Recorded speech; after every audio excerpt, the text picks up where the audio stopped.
எடுத்து வாசிக்கலாம். தானியேலின் புஸ்தகம் 6ஆம் அதிகாரம் 28வது வசனம். தானியேல் தீர்க்கதரிசன புஸ்தகம். தரியுவின் ராஜ்யபார காலத்திலும் பெர்சியனாகிய கோரேசுடைய ராஜ்யபார காலத்திலும் தானியேலின் காரியம் ஜெயமாயிருந்தது. அல்லேலூயா.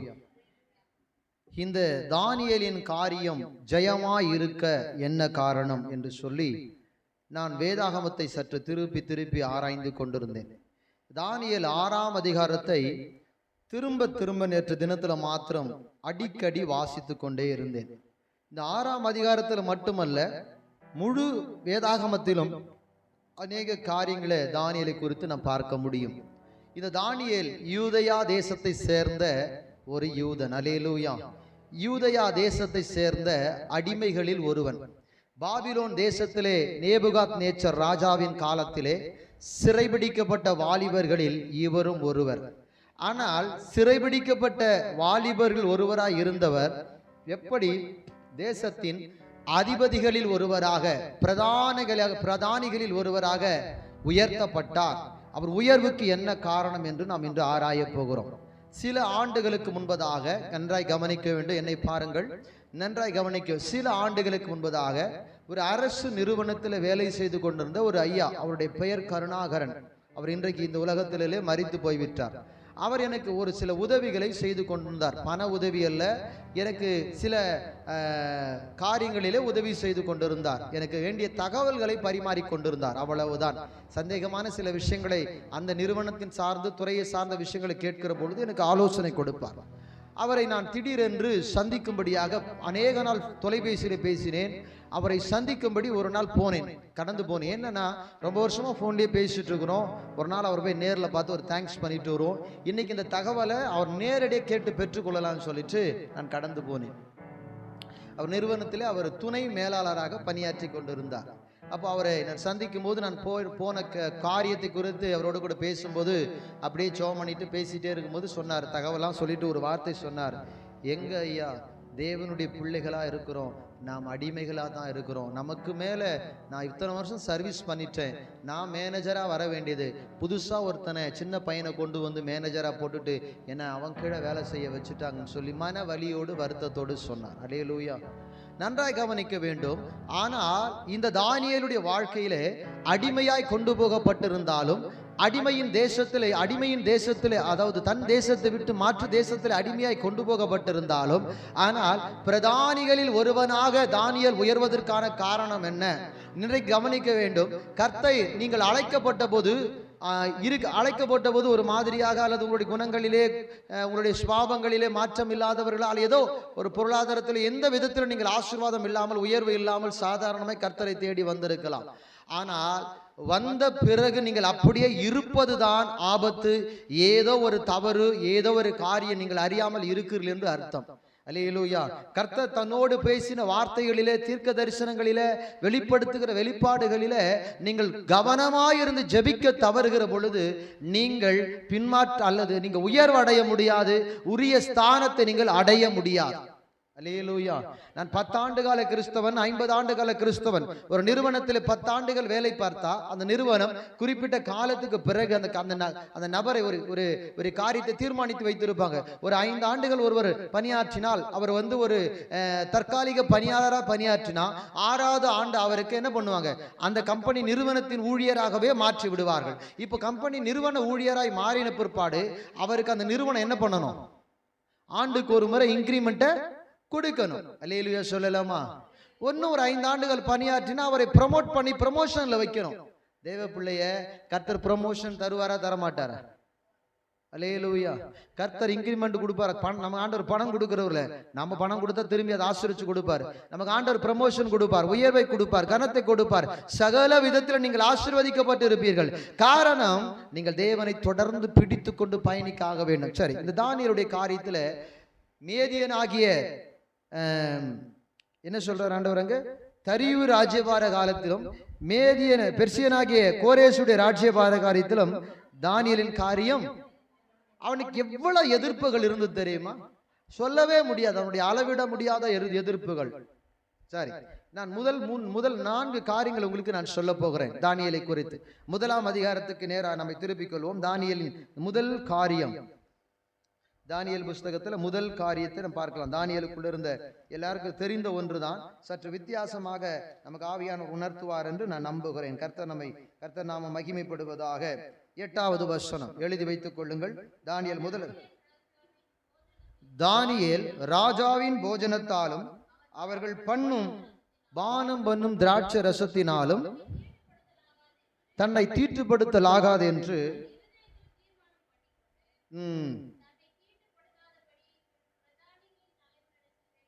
இன்றைக்கு நன்றாய் கவனிக்க வேண்டும்.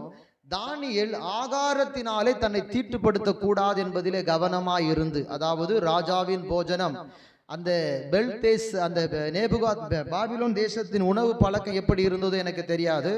ஆனால் அந்த உணவு எப்படிப்பட்ட உணவா இருந்தாலும் அதனாலே தன்னை தீட்டுப்படுத்திக் கொள்ளக்கூடாது என்பதிலே கவனமாயிருந்தான். தானியேலுக்கு தெரியும் ஆண்டவர் விலக்கின, நேற்று தினத்துல நாங்கள் அப்படியே பிரேயர்ல பார்த்துட்டு இருந்தோம். லேவியராகம் 11ஆம் அதிகாரத்துல ஆண்டவர் விலக்கின உணவுகள் எதெல்லாம் நமக்கு சாப்பிடக்கூடாது என்று விலக்கி வைத்திருக்கிறார். நம்ம கேட்டா என்ன தெரியுமா சொல்றாங்க, நான் சாப்பிட்டு பழகிட்டேன், அதனால என்னால் அதை அவாய்ட் பண்ண முடியல.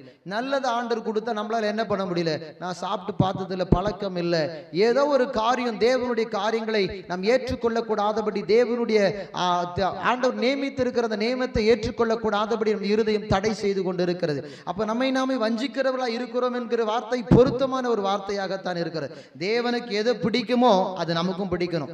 தேவன் எதை பிடிக்காதோ அது நமக்கும் பிடிக்காததா இருக்கணும். கரங்களை தட்டி ஆண்டவரே, நல்ல கையை தட்டி ஆண்டவரே, ஆண்டவருக்கு எது பிடிக்கல அது எனக்கும் பிடிக்காது, ஆண்டவருக்கு எது பிடிச்சிருக்கு அது எனக்கும் பிடிக்கும், அவ்வளவுதான். ராமேன் சொல்லலாமா? பாருங்க, தானியேல் முதல் காரியமா இருக்கிறது, ராஜாவின் போஜனத்தினால் தன்னை தீட்டுப்படுத்தல் ஆகாது என்று பிரதானிகளின் தலைவனிடத்திலே கேட்டுக்கொண்டான். அங்கே கவனிக்க வேண்டும், இங்கே தானியேல் அடிமைகளில் ஒருவனாயிருக்கிறான். பிரதானிகளின் தலைவனிடத்தில், இவனுக்கு மேல பிரதானிகள் இருக்கிறாங்க. பிரதானிகளின் தலைவனிடத்தில், பிரதானிகளுக்கெல்லாம் தலைவன் ஒருத்தர் இருக்கிறான், பிரதானிகளின் தலைவனிடத்தில். அல்லேலூயா. பிரதானிகளுக்கு மேல ஒரு தலைவன் இருக்கிறான், அவங்கிட்ட போய் கேட்டான். ராமேன் சொல்லாமா? இப்ப யார் இவரு? தானியேல் இப்ப இந்த ஸ்டேட்டஸ்ல யார் அவரு? ஸ்லேவ்னா அடிமை தானப்பா, slave. Still that slave. Daniel ஒரு ஸ்லேவ். அல்லேலூயா. அவன் ஒரு அடிமை. தானியேல் யாரு? தானியேல் யாரு? ஸ்லேவ். யார் அவரு? ஸ்லேவ் மீன் என்ன சொல்லுது?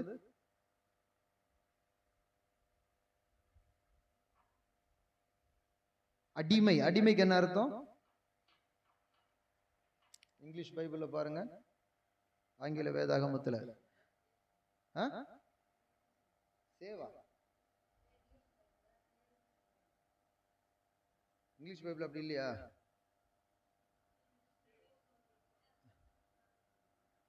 என்னடா? ஸ்லேவ். ஸ்லேவ்னா அடிமைன்னு அர்த்தம். கவனிக்கும், ஸ்லேவ்னா அடிமைகள். அல்லேலூயா, அல்லேலூயா. ஸ்லேவ்ஸ், அப்படி ஸ்லேவ். அவன் தானியேல் ஒரு அடிமை பிரதானிகளின் தலைவனிடத்தில். அப்போ தானியேலுக்கும் பிரதானிகளின் தலைவனுக்கும் இடையிலே ஏகப்பட்ட பிரதானிகள் இருக்கிறார்கள். தானியேல் இப்போது பிரதானிகள் கிடையாது, உயர்த்தப்படவில்லை, அடிமைகளில் ஒருவனாய் இருக்கிறார். ஆனா தானியேல் தன்னை எங்கு ஆரம்பிக்கிறார் என்று சொன்னால், தானியேலுடைய வாழ்க்கையில அவர் முதல் காரியமாக செய்கிற ஒரு காரியம், அந்நிய தேசத்தின் உணவு பழக்கங்கள், தேவன் விலக்கின உணவு காரியங்கள் தன்னிடத்தில் வருகிற பொழுது அந்த உணவை அவன் ஏற்றுக்கொள்ளவில்லை. சில நேரம் நம்ம என்ன பண்றோம் தெரியுமா, நம்மை நாம தீட்டுப்படுத்திக் கொள்ளுகிறோம். எப்படி தீட்டுப்படுத்துறோம்? சில நண்பர்கள் என்ன பண்றாங்க, யாரா பாக்குறா, குடிடா, யாரு பார்க்க போற, நம்மளே நம்மளை வந்து திருப்திப்படுத்திப்போம். இப்ப யாரும் பார்க்கல, நான் எங்கேயாவது குடிச்சிட்டு என்ன பண்ணலாம், கம்முன்னு வீட்டுல போய் படுத்துலாம். எங்க நல்லா கவனிக்கணும்.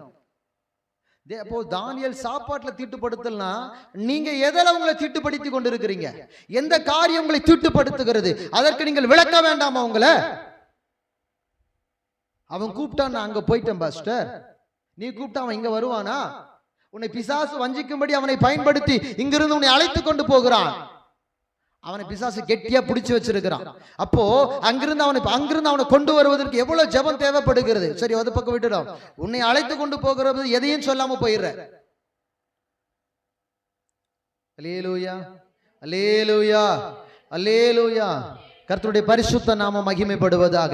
தானியேல் தன்னை ஆகாரத்தினால தீட்டுப்படாதபடி தன்னை காத்து கொண்டான். நீங்க உங்களை எதில் எது உங்களை தீட்டுப்படுத்துதோ அதற்கு விலக்கி உங்களை காத்துக் கொள்ளுங்கள். ராமன் சொல்லலாமா? அல்லேலூயா. தானியேலை ஆகாரம் தீட்டுப்படுத்தாதபடி. ராஜாவின் போஜனம் எப்படி இருக்கும்? அல்லேலூயா. ராஜாவின் போஜனம் எப்படி இருக்குங்க? எல்லா வகையும் இருக்குங்க. எல்லா வகையான உணவு இருக்கும். பழம் இருக்கும், நான் வெஜிடேரியன் இருக்கும், வெஜிடேரியன் இருக்கும். இந்த உலகத்துல அந்த தேசத்துல என்ன பெஸ்ட் ஃபுட்ஸோ அது வெரைட்டிஸா இருக்கும் இல்லையா? திராட்சை ரசம் இருக்கும், மதுபானம் இருக்கும், என்னென்ன அங்க மிருகங்கள் அடிச்சு சமைச்சு வச்சிருப்போம் அதெல்லாம் இருக்கும் இல்லையா? ராஜா அதெல்லாம் பார்த்து திருப்தியா கொஞ்சம் தான் சாப்பிடுவார் இல்லையா? ஆனா தானியேல் அவ்வளவு அழகான உணவுகளை கூட எடுத்துக்கொள்ள மனம் இல்லையே. ராஜாவின் போஜனம் என்னை தீட்டுப்படுத்திடக்கூடாது. ராஜாவின் போஜனம் என்ன பண்ணக்கூடாது? லேவியராகமம் 11ஆம் அதிகாரத்தில் ஆண்டவர் எதெல்லாம் சாப்பிடக்கூடாது, பறக்கிறதுல எதை சாப்பிடக்கூடாது, இதுல என்னென்ன சாப்பிடக்கூடாது, நடமாடுறதுல என்ன சாப்பிடக்கூடாது, நீர் வாழறதுல எதெல்லாம் சாப்பிடக்கூடாது அப்படின்றதெல்லாம் கர்த்தர் விளக்கமா நமக்கு சொல்லி இருக்கிறார். லிசன், தேவனுடைய பிள்ளைகளை, தானியேல் முதல் காரியமாய் தன்னை ஆகாரம் தீட்டுப்படுத்தாதபடி பார்த்து கொண்டான். நான் சொல்றேன், உங்களை எது தீட்டுப்படுத்துதோ அதுல இருந்து நீங்க விலக்கி இருங்க. உங்க காரியம் ஜெயமா இருக்க வேண்டாமா? நீங்க ஜெயிக்க வேண்டாமா? நீங்க நம்ம பாஸ்டர் நம்ம என்ன ரேஸ்லயே ஓடுறோம் அப்படின்னு நீங்க கேள்வி கேட்டா, உண்மையிலே நம்ம ரேஸ்ல தான் ஓடிட்டு இருக்கிறோம். நம்ம என்ன போட்டியிலே கலந்துகிட்டோம்? ஆமா, நம்ம போட்டியில கலந்துகிட்டு இருக்கிறோம். பிசாசை எதிர்க்கிற போட்டியில கலந்துகிட்டோம். பரலோகம் போற ரேஸ்ல ஓடிட்டு இருக்கிறோம். பரலோகமே சொல்லுது, ஜெயம் கொள்ளுகிறவன் எவனோ அவன் தானே வந்து தேவனுடைய பிரதிஷ்டையில் உட்காருவான்னு சொல்லுது வேதம். அப்ப நம்ம ஜெயிக்கணுமா வேண்டாமா? தானியேலின் காரியம் ஜெயமா இருந்தது போல நம்முடைய வாழ் நாட்கள் முழுவதும் நம்முடைய காரியம் ஜெயமா இருக்க வேண்டாமா? நம்முடைய காரியத்தில் நாம் ஜெயிக்க வேண்டாமா? சொல்லுங்க பார்க்கலாம். ஜெயிக்கணுமா வேண்டாமா? அல்லேலூயா. எந்த போட்டியிலாவது தோத்துட்டா யோசிச்சு பாருங்க. இன்வால்மெண்டோட ஒருத்தன் விளையாடி தோத்துட்டா அவனோட வழி வெளிப்படுத்தும் போது எவ்வளவு வேற இருக்கும் தெரியுமா? ஜெயிச்சவனுடைய நிலைமை எப்படி இருக்கும்? மகா பயங்கரமான சந்தோஷம், பட்ட பிரயாசத்தெல்லாம் மறந்துடுவோம். தோத்தவன் ஐயோ இவ்வளவு பிரயாசப்பட்டு நான் தோத்து போயிட்டேனே ஃபீல் பண்ணிட்டு இருப்போம். யோசிச்சு பாருங்க, என் தேவ பிள்ளைய, உன்னுடைய பிரயாசத்துல நீ தோற்று போக கூடாது. உன் ஜெபத்துல நீ ஜெப வாழ்க்கையில தோற்று போக கூடாது. உன்னுடைய விசுவாசத்துல நீ தோற்று போக கூடாது. உன்னை அந்நிய காரியங்களினாலே தீட்டுப்படுத்தி கொள்ளாதபடி எச்சரிக்கையாரு. தானியேலை ஆகாரம் தீட்டுப்படுத்த கூடாது என்று சாப்பிடுற விஷயத்துல ரொம்ப கேர்ஃபுல்லா இருந்துட்டார். இதை சாப்பிட்டாதான் நான் ராஜாவுக்கு திருப்தியா இருக்கணும்னு அவசியம் இல்லை. மரக்கறிகளை கொடுத்தாவே போதும், பருப்பு மரக்கறிகளை கொடுத்தா போதும், அது என்னை பலப்படுத்தும். ராஜாவின் போஜனம் என்னை பலப்படுத்தும். அல்லேலூயா. இதை செய்தாதான் என் வாழ்க்கை ஆசீர்வாதமா இருக்கும். இந்த வேலை செஞ்சாதான் என் வருமானம் வரும். இந்த வருமானத்தை என் குடும்பத்தை இல்லைங்க, அதனாலே உன்னை தீட்டுப்படுத்தி கொண்டிருக்கிறார். அல்லேலூயா, அல்லேலூயா, அல்லேலூயா. உங்கள் போஜனம் கூட உங்களை தீட்டுப்படுத்தக்கூடாது. நீங்க செய்யற வேலையில வரும் என்ன வேலை, அந்த வேலை கர்த்தருக்கு பிரியமான வேலையா? அந்த வேலையினால கர்த்தர் பிரியப்படுவாரா? அந்த குடும்பத்தின் அதுல வர வருமானம் எனக்கு போதுமானதா? அது என் வாழ்க்கைக்கு சாபமா ஆசீர்வாதமா என்று யோசித்து பார்க்கணும். நம் கையெடுக்கிற ஒரு வேலை எடுக்கிறோம் தேவ பிள்ளைகளை, இதை செய்யலாமா வேண்டாமா? இது தேவனுக்கு பிரியமா இல்லையா? ஒரு கிறிஸ்தவர்கள் வியாபாரம் பண்றாங்க, அநேக வியாபாரிகள் இருக்கிறாங்க. கடையில் என்ன வைக்கிறாங்க சொல்லு பார்க்கலாம்? பீடி சிகரெட் எல்லாம் விற்கிறாங்க. இப்ப ரொம்ப அட்வான்ஸ்டா போயிட்டாங்க. வாட்டர் கிளாஸ், வாட்டர் பாட்டில் விற்கிறாங்க. சாபமா இருக்குமா ஆசீர்வாதமா இருக்குமா? சொல்லுங்க. ஐயா மட்டும் தான் சொல்ற அதெல்லாம் சாபன்றாரு. உங்களுக்கு எல்லாம் அது ஆசீர்வாதமா இருக்கும் நான் நினைக்கிறேன். ஒரு வாட்டர் கிளாஸும் ஒரு வாட்டர் பாட்டில் விற்கிறது ஆசீர்வாதமா? பீடி சிகரெட் விற்கிறது, ஒரு கிறிஸ்தவ கடையில பீடி சிகரெட் விற்கிறது ஆசீர்வாதமா? கெட்ட பழக்கங்களுக்கான இந்த உதடெல்லாம் வச்சுக்கிறாங்களே, அது மாதிரி காரியங்களை பயன்படுத்தி விற்பனை செய்வது ஆசீர்வாதமா சாபமா? அதனால வருமானம் தங்குமா உங்க வீட்டுல? ஒருவேளை வீடு கட்டலாம், மாடி கட்டலாம், என்ன வேணா பண்ணலாம், வருமானத்தை விடுங்க. ஒருவேளை அதனால நல்ல வருமானம் கிடைக்கலாம், ஆனா பரலோகம் போவாங்களா?